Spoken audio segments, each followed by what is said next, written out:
오늘 예수님께서 십자가를 지기 위해서 예루살렘 성에 입성한 날입니다. 요한복음 12장의 말씀을 읽어보면 예수님은 예루살렘 성에 입성하기 전날 베단에 있는 나사로의 집에 머물렀다라고 얘기를 합니다. 나사로의 집에 머물렀을 때 예수님은 놀라운 사건 하나를 경험하게 됩니다. 나사로의 동생 마리아가 옥합을 깨뜨려서 예수님의 발에 향유를 붓는 사건이었습니다. 마리아는 향유를 예수님의 발에 붓고 여자가 가장 소중하게 여기는 머리털로 예수님의 발을 씻겨드리는 그런 사건이 났습니다. 예수님께서 예루살렘 성에 입성한 것하고 마리아가 향유를 예수님의 발에 푼 사건과 무슨 상관이 있겠습니까? 이 사건을 목격한 가룟 유다는 그 여인을 난감히 시작합니다. 너는 어찌하여 300데나리나 되는 이 비싼 향유를 낭비하느냐? 그 돈이 있으면 가난한 사람들을 도와주면 좋겠다라고 그럴싸하게 포장해서 얘기를 합니다. 그때 예수님은 유다의 그 행동을 보고 유다에게 이렇게 말합니다. 그 여자를 가만히 두어라. 이 여자는 내 장례식을 내다보고 예를 표하는 것이다 라고 말씀했습니다. 예수의 마리아가 옥합을 깨뜨려서 예수의 발에 향유를 붓고 머리털로 씻는 것이 무엇을 의미하는지를 주님은 알고 계셨습니다. 아, 이 여자가 내 죽음을 준비하고 있구나라는 걸 알게 됩니다. 보통 우리가 신앙생활을 하다가 임종이 가까워지면 목회자를 모시고 임종 예배를 드려달라고 합니다. 돌아가시기 전에 마지막 한번 예배해 주십시오라고 부탁을 하는데요. 마리아의 향유 사건은 예수님의 십자가 죽음을 앞두고 행한 죽음의 예배였고 십자가의 예배였다라고 봅니다.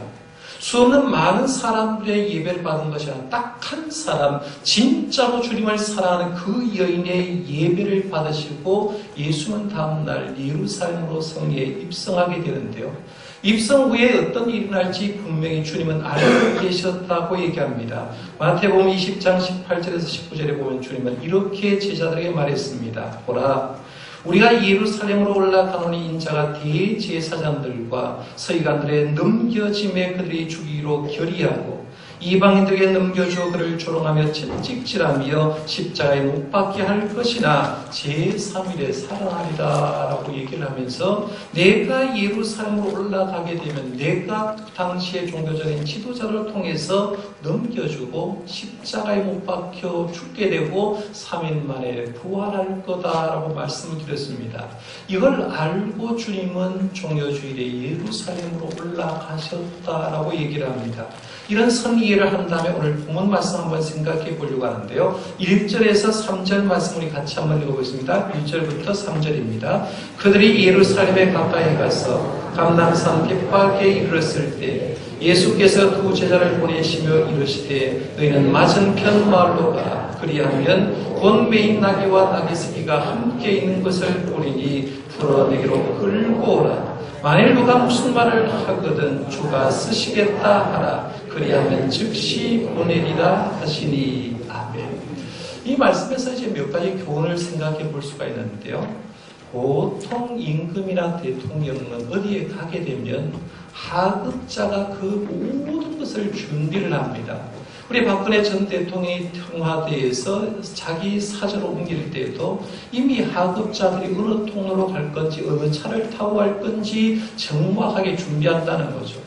미국과 중국의 정상회담이 만날 때 이미 사전에 미리 모든 사람들이 준비를 하는 것처럼 최고 상위에 있는 사람들은 하급자들이 그 동선을 다 파악하고 준비하는데 만왕의 왕이신 예수님이 예루살렘에 갈 때는 그렇지 않았던 걸 보게 됩니다. 주님은 스스로 모든 걸 준비했습니다. 제자들에게 맞은편 마을로 가라. 나귀를 끌고 와라. 주인이 뭐라고 하거든 주님께서 쓰시겠다 하라라고 말하면서 스스로 예루살렘 성에 입성한 걸 봅니다. 당시 일반 왕은 말을 타고 떳떳하게 위풍당당하게 행차했습니다. 예수님은 그러나 만왕의 왕임에도 불구하고 전혀 그런 모습을 보여주지 않는데요. 오늘 본문 말씀을 읽어보면 마치 아이들이 소꿉장난하는 것 같지 않습니까? 예수님이 어린 나이를 타고 가게 되고 앞뒤에 사람들이 하는 걸 보면서 마치 어린아이가 소꿉장난하듯이 그렇게 하는 걸 보게 되는데 여기는 다 영적인 의미가 있습니다. 예수님은 말을 타고 들어가지 않고 나귀를 타고 가는데 어미 나귀를 타고 가는 것이 아니라 새끼 나귀를 타고 가셨다라고 얘기합니다. 이 어린 나귀는 평화를 상징합니다. 어린 나귀는 평화를 상징하고요. 마태복음에는 없지만 마가복음과 누가복음에 보면 예수님이 나귀를 타셨는데 어떤 나귀를 타셨냐라고 할 때 아무도 타보지 않는 나귀를 타셨다라고 얘기했습니다. 그러니까 그 나귀는 순결한 나귀가 되는 거죠. 그러니까 이 어린 나귀를 얘기할 때 어린 나귀는 평화와 순결을 상징한다라고 볼 수가 있는데 주님은 평화와 순결을 상징한 어린 나귀를 타고 예루살렘 성으로 입성해 주는 걸 봅니다. 여기서 우리가 느끼는 게 뭐냐면 예수님은 하나님이신데 예수님은 하나님의 아들이신데 평화와 순결을 상징하는 어린 나귀를 타는 것을 보면서 느끼는 게 주님의 성품은 굉장히 겸손한 분이구나 라고 생각하는 거예요. 보통 우리가 겸손을 얘기할 때 겸손은 이렇게 정의할 수 있습니다. 겸손은 능력 있는 자가 없는 것처럼 할 때 겸손하다고 얘기하는 거예요. 겸손은 아는 자가 모르는 자처럼 사는 것이 겸손이라는 겁니다. 겸손은 할 수 있으나 할 수 없는 자처럼 사는 것을 겸손이라는 거죠. 쉽게 말하면 돈 없는 사람이 돈 없이 행동하는 건 겸손이라고 당연한 거예요. 못 배운 사람이 못 배운 척 하는 건 당연한데 능력 있는 자가 없는 것처럼 아는 자가 모르는 자처럼 할 수 있으나 할 수 없는 자처럼 사는 걸 겸손하다라고 하는데 예수님은 하나님이시기 때문에 못하실 것이 없음에도 불구하고 주님은 나는 마음이 온유하고 겸손하다라고 주님의 성품을 얘기하는 거예요. 예수님은 삶이 겸손하셨고요. 말씀이 겸손하셨습니다. 사역이 겸손하셨습니다. 언제부터 언제까지 겸손했냐 물으면 예수님이 이 땅에 내려오실 때부터 십자가에 돌아가신 모든 기간 다 보면 주님은 겸손하셨다라고 얘기를 합니다. 예수님이 십자가에 달리셨을 때도 한번 보세요. 수많은 군중들이 예수님을 조롱했습니다. 너 십자가에서 내려오라고 얘기합니다. 너 능력 있지 않느냐고. 너 살아갔을 때, 공생의 사역을 할 때 안전뱅이도 일으키고 눈먼자도 뜨게 했고 기적을 그렇게 많이 했는데 너도 십자가에 내려오면 너희가 메시아인 걸 내가 알겠다고 군중들이 쭉 얘기를 해도요. 우리같이 성공 가지면 예수님 같은 능력이 있으면 십자가에서 그냥 벌떡 뛰어내려서 자 봐라! 라고 얘기할 수 있을 건데 주님은 사람이 그렇게 조롱해도 비난하고 놀려도 소리하지 않고 침묵하면서 십자가를 묵묵히 수용하는 걸 보게 됩니다. 이것이 예수님이 가셨던 겸손이다. 그 겸손하신 예수님 우리가 믿으면서 우리에게도 겸손이 필요하지 않습니까? 그런데 우리도 신앙생활하면서 신앙생활하는 가운데 남들이 좀 나를 낮게 평가하고 남들이 좀 나를 인정해 주지 않으면 어떻습니까? 우리는요 조금이라도 나를 인정해 주지 않고 그렇게 나를 평가하지 않으면 우리는 그 사람 보고 뭐가 없네. 교회를 예를 들면 이 교회는 사랑이 없네. 이 교회는 나를 인정하지 않는데 라고 하면서 마음의 섭섭함을 느끼는 것을 보게 되는데 오늘 우리는 예수님의 입성의 모습을 잘 보면서요. 예수님이 예루살렘에 입성하면서 너희들 날 이렇게 대우할 수 있느냐라고 섭섭한 모습 읽을 수가 없습니다. 주님의 겸손한 입성을 통해서 우리가 느끼는 것 우리도 신앙생활 할 때 가진 것이 좀 많아도요. 배우는 것이 좀 많아도 아는 것이 많아도 주님을 닮아서 겸손하게 살아가는 저와 여러분들 되시기를 바랍니다. 오늘 본문에 보면 또 다른 걸 생각해 볼 수가 있는데요. 예수는 제자들에게 동네 맞은편 마을에 가서 어미가 나귀가 미어있고 그 옆에 새끼 나귀가 있을 건데 그것을 끌고 오라고 얘기를 합니다. 여러분 남의 물건을 어떻게 함부로 끌고 있겠습니까? 그런데 예수님은 아무런 갈등도 하지 않아요. 거기 가서 끌고 오라고 얘기하고 그것을 끌고 오는 걸 보면서 왜 끌고 가느냐 묻거든 주님께서 쓰시겠다고 얘기만 하면 된다고 얘기합니다. 여러분 이 말씀 여러분 잘못 사용하면 큰일 납니다. 왜냐 하면 제가 목회자로서 여러분의 가정에 신방 갔다고 한번 생각해 봐요. 신방을 딱 갔는데 보니까 너무나 좋은 것이 보여요. 제가 이렇게 얘기합니다.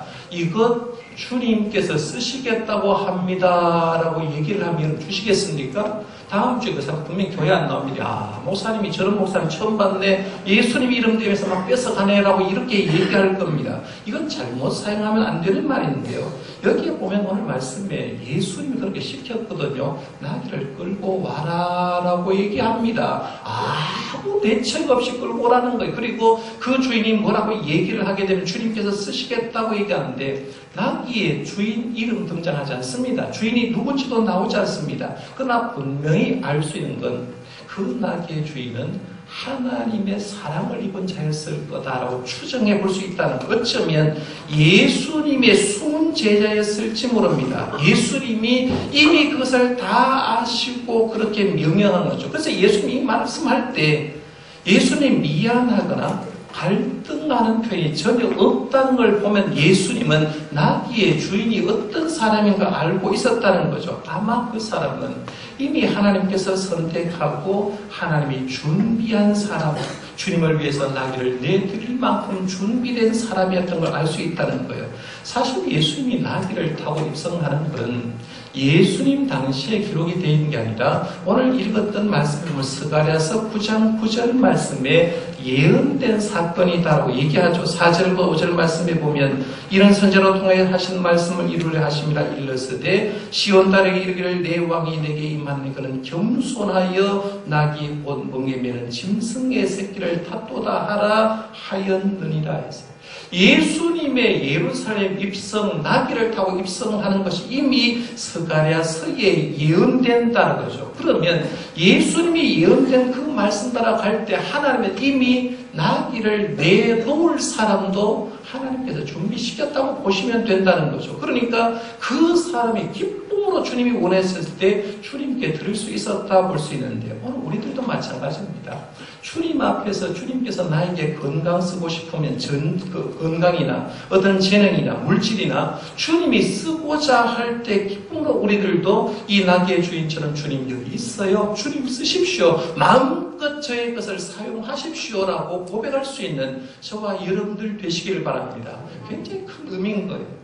드디어 오늘 말씀해 보면 제자들이 이제 나귀를 가지고 왔습니다. 새끼 나귀를 가지고 어미 나귀를 가지고 데려왔는데 그 다음에 행동하는 거 한번 잘 보세요. 6절에서 9절 말씀 같이 한번 읽어볼까요? 제가 같이 읽은 이유는 제가 공독을 했습니다. 여러분 성경 한 번 정도는 보려고 지금 얘기하는 거예요. 6절에서 9절입니다. 시작. 제자들이 가서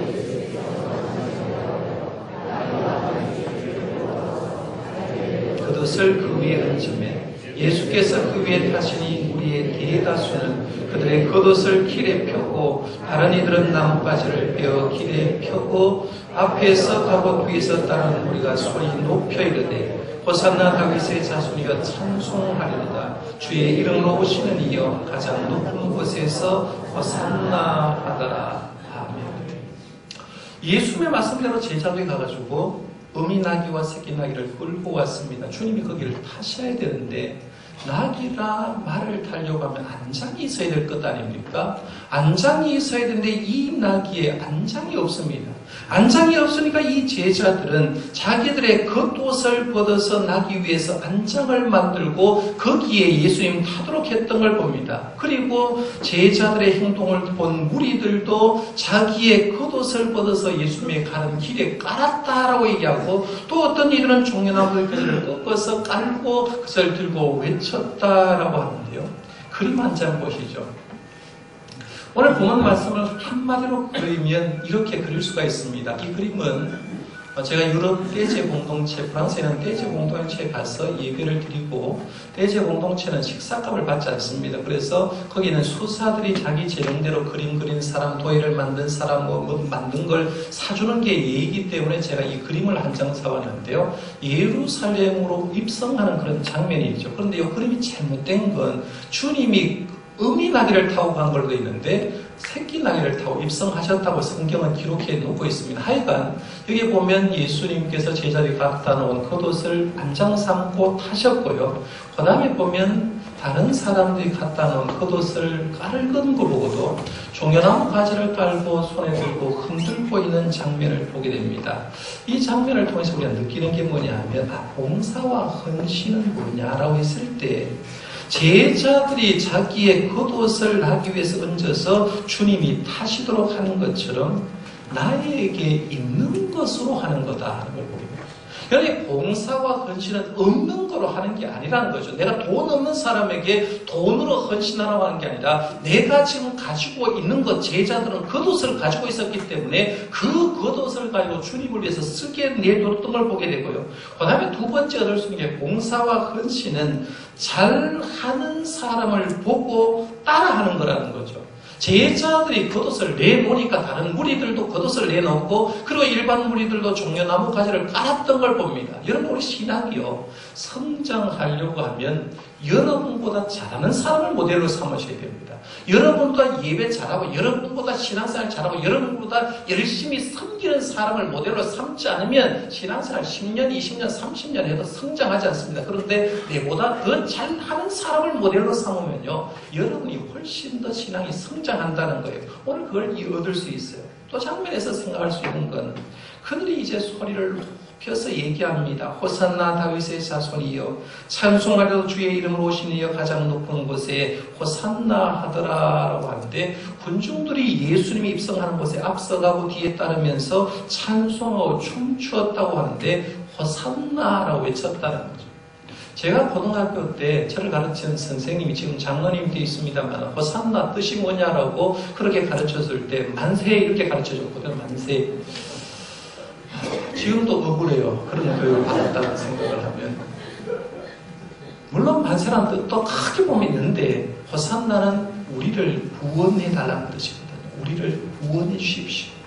우리를 로마의 압제 속에 영적인 압제 속에 구원해달라고 호산나 호산나 불렀는데요. 마치 이 장면을 보면 다윗이 법궤가 예루살렘으로 입성할 때 기뻐 춤을 추는 장면이 생각납니다. 얼마나 기뻤던지 바지춤이 내려가는데도 불구하고 춤추는 다윗이 생각나는데 열렬히 환영하고 있다는 겁니다. 물론 그들은 아직도 예수님의 본질을 잘 모릅니다. 그러나 예수님이 사역을 잘 이해하지 못했지만 예수님 때문에 호산나 찬송하며 춤추는 걸 보는데요. 우리들도 마찬가지예요. 예수 믿는 자라면 주님 때문에 좀 춤 좀 추고요. 주님 때문에 찬양 좀 하고 주님 때문에 기뻐하는 게 아니냐. 그러니까 우리 예수 믿으면서 너무 점잖게 좀 안 믿었으면 좋겠어요. 저도 장로교 정통집에 태어났거든요. 그러면 장로교 신앙인들이 굉장히 좋을 때도 있지만 사실은 장로교 신앙은 기도할 때 조용히 기도하잖아요. 찬송할 때도 조용히 하고 박수 쳐도 막 뜨겁게 하고 그냥 이렇게 치고 있지 조용하게 하잖아요. 설교를 들을 때 표현 안 하기로 하면 유명합니다. 아마 우리 한국에 있는 영락교회, 서울에 있는 영락교회 가면 그 옛날 김지철 목사님 설교를 그렇게 잘하는데도 불구하고요. 반응, 무반응이에요. 성령님이 우리에게 임하시면 마가의 다락방에 성령이 임했을 때 그들은 자기도 모르게 방언했잖아요. 자기도 모르게 설교했잖아요. 은혜 받았잖아요. 그러니까 우리가 신앙생활하면서 지금 예루살렘으로 입성하는 그 예수를 보고 군중들이 호산나 찬송했는데요. 우리들도 성령님이 여러분에게 임하실 때 뜨겁게 기도하시길 바랍니다. 찬송할 때 누가 뭐라 해도 손 들고 찬송하면 안 됩니까? 말씀 들을 때 마음에 은혜가 되면 아멘으로 화답할 수 있기를 바랍니다. 이게 주님이 원하시는 거예요. 그래서 오늘 제가 설교 제목을 날마다 호산나를 외쳐라는 말은 예수님이 나의 심령 속에 입성하게 되면 우리가 할 건 날마다 주님 때문에 기뻐 외치는 거. 이게 주님 원하시는 삶이라는 거예요. 그럼 마지막 부분 한번 생각하겠습니다. 10절과 11절 말씀이 이제 마지막 말씀인데요. 같이 한번 읽어봅니다. 시작. 예수께서 예루살렘에 들어가시니 온 성이 소동하여 이르되 이는 누구냐 하거늘 우리가 이르되 갈릴리 나사렛에서 나온 예수라 하니라. 아멘. 예수님이 예루살렘 성에 들어갔더니만 성이 소동했다고 합니다. 성 안에 있는 사람이 도대체 그 사람 누구냐? 누가 들어왔기 때문에 이렇게 소동이 일어나느냐라고 물었습니다. 우리가 대답합니다. 갈릴리 나사렛에서 나신 예언자 예수님 때문에 그렇습니다 라고 얘기하는 거죠. 예수님이 예루살렘에 들어가니까 성이 소동되었다라고 합니다. 성이 소동났는데요. 예수님이 그 속에 들어가니까 성이 요동을 쳤다는 겁니다. 여러분 교회는 예수님 때문에 요동치는 교회가 진정한 교회인 줄 믿으시기 바랍니다. 예수님 때문에 예배하고 찬송하고 기도하는 소리로 요동쳐야 되고요. 예수님이 행하신 기적을 보고 놀라고 소동쳐야 됩니다. 주님의 사랑, 주님의 기쁨이 넘치는 교회, 주님이 그 교회에 들어가심으로 성이 소동하는 것처럼 주님이 그 교회에 들어가면 우리도 소동치고 주님 때문에, 누구 때문에 그래? 예수님 때문에 그래라고 얘기하는 그런 교회로 만들어가는 저와 여러분들 되시기를 바랍니다. 기도하겠습니다.